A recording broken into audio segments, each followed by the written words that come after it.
ಪ್ರಿಯ ವೀಕ್ಷಕರೇ, ಎಲ್ರಿಗೂ ಸ್ವಾಗತ ಸುಸ್ವಾಗತ ಬಯಸ್ತಾ ಇವತ್ತಿನ ಈ ಒಂದು ವಿಡಿಯೋನ ಶುರು ಮಾಡೋಣ ಬನ್ನಿ. ನಾನು ಮಾಡ್ತಿರೋಂಥ ವಿಡಿಯೋಸ್ ನಮಗೆ ಏನಾದರೂ ಇಷ್ಟ ಆಯಿತು ಅಂದರೆ ಒಂದು ಲೈಕನ್ನು ಕೊಟ್ಟು ಹಾಗೆ ಗಂಟೆ ಹೊಡೆದು ಸಬ್ಸ್ಕ್ರೈಬ್ ಮಾಡಿಕೊಂಡು ನೋಡೋದನ್ನು ಮರಿಬೇಡಿ ಅಂತ ಹೇಳ್ತಾ ವಿಡಿಯೋನ ಶುರು ಮಾಡೋಣ ಬನ್ನಿ. ನೋಡಿ, ಸಂಗೀತ ಕೆ ಅಂತ ಹೇಳ್ಬಿಟ್ಟು ಸ್ನೇಹಿತರೆ ಹೆಸರು.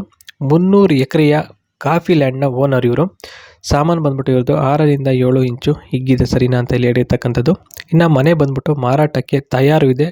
ಕಾರಣ ಬಟ್ಟೆ ಬಿಸ್ನೆಸ್ ಮಾಡಬೇಕು ಅಂತಿದ್ದೀವಿ, ಆ ಒಂದು ಕಾರಣಕ್ಕೋಸ್ಕರ ಇವರು ಮನೆಯನ್ನು ಮಾರಾಟ ಮಾಡಬೇಕು ಅಂತ ಇದ್ದಾರೆ ಸ್ನೇಹಿತರೆ. ಇಷ್ಟೊಂದು ಎಕರೆ ಇಟ್ಕೊಂಡು ಸ್ನೇಹಿತರೆ ಇವ್ರಿಗೆ ನೋಡಿ ಫೈನಾನ್ಷಿಯಲ್ ಪ್ರಾಬ್ಲಮ್ ಆಗ್ಬಿಟ್ಟಿದೆ. ಅಮ್ಮ ಬಂದ್ಬಿಟ್ಟು ಹುಷಾರಿಲ್ಲ ಕಣ್ರಿ, ಅವರಿಗೆ ನೋಡ್ಕೋಬೇಕು. ಅವರು ಏನೂ ಕೆಲಸ ಮಾಡುವ ಹಾಗಿಲ್ಲ, ಅದಕ್ಕೆ ಅವರ ಸೇವೆ ಮಾಡಿಕೊಂಡು ಇರಬೇಕು ಅಷ್ಟೇ ಲೈಫಲ್ಲಿ, ಇನ್ನೇನು ಉದ್ದೇಶ ಇಲ್ಲ ಅಂತ ಇಲ್ಲಿ ಇರತಕ್ಕಂಥದ್ದು.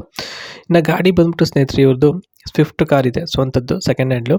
ಅದನ್ನು ಇವರಿಗೆ ಕಾರ್ ಶೋಕಿ ಸ್ಕೂಟಿ ಶೋಕಿ ಅವೆಲ್ಲ ಏನಿಲ್ಲ. ಇನ್ನು ಸಂಸಾರ ಹೇಗೆ ತೋಗುತ್ತಿದೆ ಅಂದರೆ ಇವ್ರದ್ದು ಇಲ್ಲಿ 4 ಹೇಳ್ಕೊಂಡಿರ್ತಕ್ಕಂಥದ್ದು ಸ್ನೇಹಿತರೆ. ಅದರಲ್ಲಿ ಮೊದಲನೇದಾಗಿ ಅಮ್ಮನಿಗೆ ಸೇವೆ ಮಾಡಿಕೊಂಡು ಅರ್ಧ ಜೀವನ ಕಳೆದು ಹೋಗ್ಬಿಟ್ಟಿದೆ. ಗಂಡ ಅರ್ಧ ರಾತ್ರಿಗೆ ಎದ್ದು ಜೋರಾಗಿ ಕೂಟ ಸಿಕ್ಕಿಸಿ ಜಡಿತಾನೆ, ಅಕ್ಕಪಕ್ಕ ಎಲ್ಲರಿಗೂ ಕೇಳಿಸುವಂತೆ ಅಂತ ಇದು ಹೆಣ್ಣು ಕೇಳಿ ತಿಳಿದು ಬಂದಿದೆ. ನಮ್ಮ ಮೂರನೇದು ಬಂದ್ಬಿಟ್ಟು ಎಷ್ಟೋ ಸಲ ಆ ಶಬ್ದಕ್ಕೆ ಅಮ್ಮ ಎದ್ದಿದ್ದಾರೆ.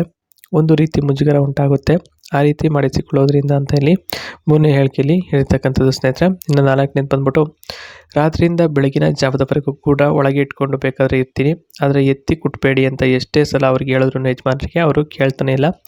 ಏನು ಮಾಡಬೇಕು ಅಂತಲೂ ಕೂಡ ಇವ್ರಿಗೆ ಗೊತ್ತಾಗ್ತಿಲ್ಲ ಅಂತಕ್ಕಂಥದ್ದು ಅವರ ಒಂದು ಬಾಧೆನೇ ಹೇಳ್ಕೊಂಡಿರ್ತಕ್ಕಂಥದ್ದು. ಇನ್ನು ಜಾಬ್ ಬಗ್ಗೆ ಮಾಹಿತಿ ಕೊಟ್ಟಿರ್ತಕ್ಕಂಥದ್ದು ಏನಪ್ಪ ಅಂದರೆ 300 ಎಕರೆ ಲ್ಯಾಂಡನ್ನು ನೋಡಿಕೊಳ್ಬೇಕು ಅಂದರೆ ತಮಾಷೆ ವಿಷಯ ಅಲ್ವೇ ಅಲ್ಲ, ತುಂಬ ಶ್ರಮ ಪಡಬೇಕಾಗುತ್ತೆ. ಅಮ್ಮನನ್ನು ಚೆನ್ನಾಗಿ ನೋಡಿಕೊಂಡ್ರೆ ದಿನ ಸಂಬಳ ಸಿಗುವ ರೀತಿ ಮಾಡ್ತೀನಿ.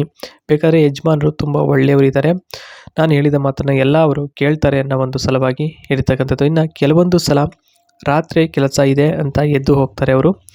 ಆಗಬೇಕಾದ್ರೆ ಕೈ ತುಂಬ 2 ಮೆತ್ಗಿರೋ ಇಡ್ಲಿ ಕೊಡ್ತೀನಿ, ಓಕೆನಾ, ಎಷ್ಟು ಬೇಕಾದರೂ ನೀವು ಇದು ಮಾಡ್ಕೋಬೋದು ಅಂತ ಹೇಳಿದ್ದಾರೆ. ಇನ್ನು ಹೇಳಿದ ರೀತಿ ಮಾಡಬೇಕು, ಜೊತೆಗೆ ಕೇಳಬೇಕು, ಹಾಗಿದ್ರೆ ಮಾತ್ರ ಅದೆಲ್ಲ ಒಂದು ಫೆಸಿಲಿಟೀಸ್ ಸಿಗುತ್ತೆ.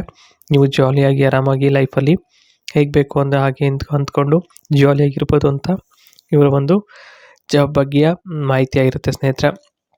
ಇನ್ನು ಇವ್ರದ್ದು ಸ್ನೇಹಿತರೆ ದೊಡ್ಡದು ಒಂದು ನೋಡಿ ಮನೆ ಇರ್ತಕ್ಕಂಥದ್ದು ನೋಡ್ಬೋದು, ಎಷ್ಟು ದೊಡ್ಡದಾಗಿದೆ ಅಂತ ಹೇಳ್ಬಿಟ್ಟು ಸ್ನೇಹಿತರೆ. ಗೆಸ್ಟ್ಗಳು ಬಂದಾಗಲೆಲ್ಲ ಅವರಿಗೆ ಮಲಗೋದಕ್ಕೆ ಕಾಫಿ ತಿಂಡಿ ವ್ಯವಸ್ಥೆ ಎಲ್ಲ ತುಂಬ ಚೆನ್ನಾಗಿ ಮಾಡಿಕೊಡ್ತಾರೆ. ಇದಿಷ್ಟು ಇವತ್ತಿನ ಈ ಒಂದು ಪ್ರೊಫೈಲ್ನ ಮಾಹಿತಿ. ಓಕೆ, ಬಾಯ್.